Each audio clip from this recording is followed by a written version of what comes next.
Rasmi Simba Sport Club yazindua jezi mpya zitakazotumika msimu ujao wa 2026-2027. Hii ni jezi ya nyumbani itakayotumika katika msimu ujao kama inavyoonekana hapo. Tuandikie maoni yako.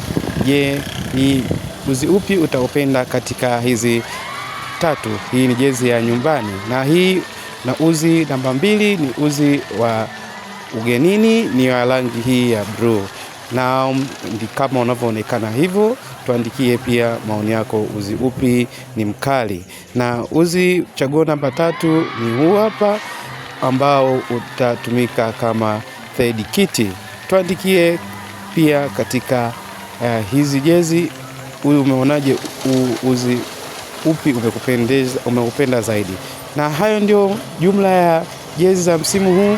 Mwana Simba na mwana michezo, tuandikie umepokeaje uzinduzi wa jezi hizi?